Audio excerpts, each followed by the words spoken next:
this area I have removed the parotid salivary gland along with parotid auricularis muscle, this one. So if I will see this area,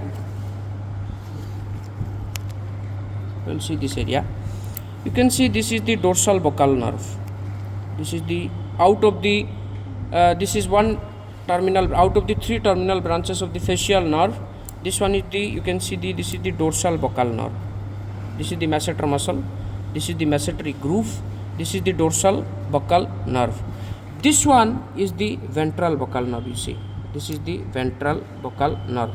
One branch of the ventral buccal nerve ascends in the oblique massetery groove, and this is the continuation of the ventral buccal nerve. This stump, you can see, this is the continuation of the ventral buccal nerve. You can see this is the continuation of the ventral buccal nerve, and this one is actually the branch of the ventral buccal nerve.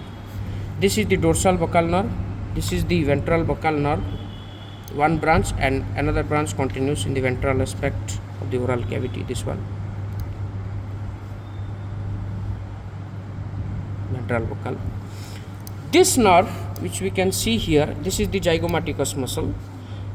This is still masseter. This nerve, which we can see with 2 divisions, this is the dorsal division, this is the ventral division. This is actually the superficial temporal branch of the trigeminal. So this is the dorsal branch of the superficial temporal nerve of the trigeminal. This is the ventral division of the superficial nerve or nerve branch of the trigeminal, and this is separate. This is the branch of facial. This is dorsal buccal. This one is the ventral buccal. So I have to remove the parotid salivary gland and parotido auricularis muscle to see or to look at the trifurcation point of the facial nerve. Now here, if you will see, this is a goat head. You can see this.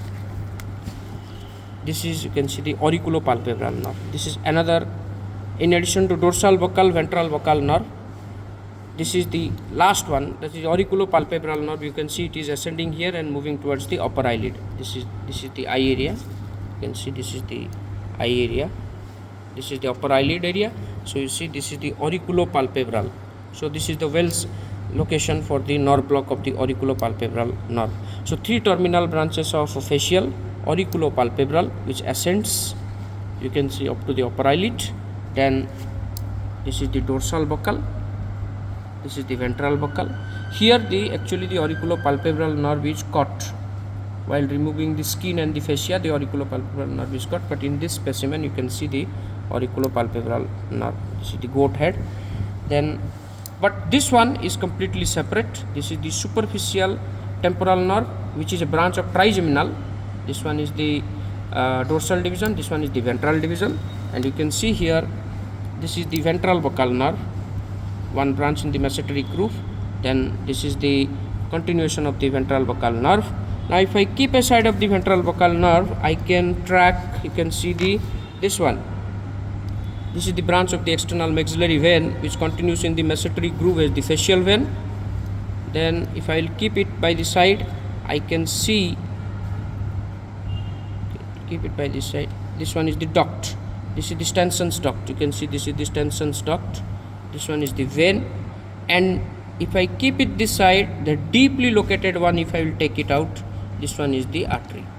This is the branch of the external maxillary artery. This one is the deeply located artery. You can see this is the deeply located artery.